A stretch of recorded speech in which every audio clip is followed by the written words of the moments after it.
Ryan Coogler, the director of Black Panther, Wakanda Forever, recently revealed his original plans for the film prior to Chadwick Boseman's tragic death, and we're going to discuss the same today. According to Coogler, the original script for Black Panther Wakanda Forever was going to center on T'Challa's journey as a father. The first Black Panther film explored the relationship between father and son from the perspective of the son, so Coogler and fellow screenwriter Joe Robert Cole wanted to flip that dynamic and focus on T'Challa's perspective as a father. The story would have revolved around the blip event in Avengers Infinity War, which caused T'Challa and several other Marvel Cinematic Universe characters to disappear for 5 years. When T'Challa returned, he discovered that he had a son named Toussaint with his former love, Nakia, played by Lupita Nyong'o. However, Nakia had remarried to a Haitian dude in the interim, and T'Challa had to navigate co-parenting with her and her new husband. The script was going to feature an animated sequence in which Toussaint, who had never met his father, learned about T'Challa's role as the Black Panther for the first time. From there, the story would cut to reality and show T'Challa meeting Toussaint for the first time after the blip. The film would then have jumped ahead 3 years with T'Challa co-parenting with Nakia and her new husband.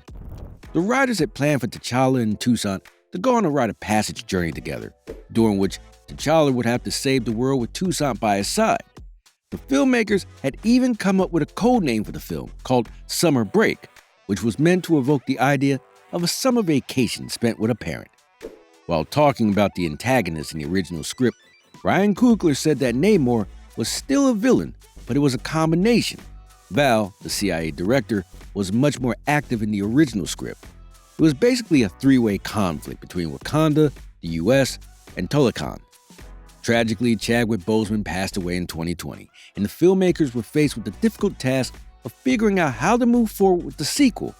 Coogler decided not to recast T'Challa and instead chose to rewrite the script to focus on the impact of his death on the rest of the cast, particularly on T'Challa's sister Shuri, played by Letitia Wright. Despite the challenges that came with losing Boseman, the filmmakers were determined to honor his memory and legacy in Black Panther, Wakanda Forever. They included a tribute to him in the Marvel logo at the beginning of the film and made sure to include elements of the original script that they felt would have been particularly meaningful to him. One such element was the introduction of Toussaint, T'Challa's son, in the mid-credit scene. After making peace with Namor and mourning the loss of her brother T'Challa, Shuri takes some time to grieve at a secluded beach in Haiti.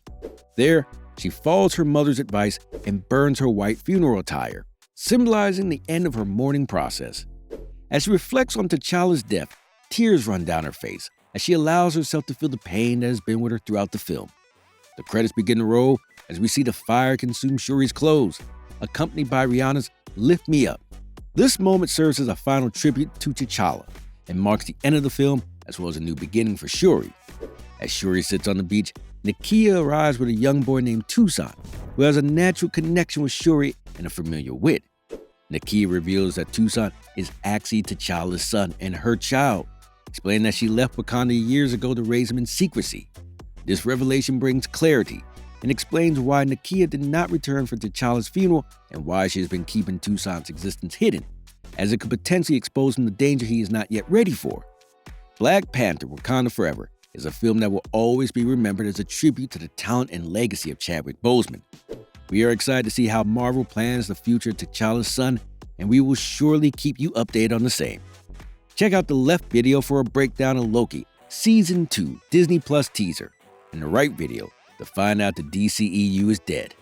Thank you for watching.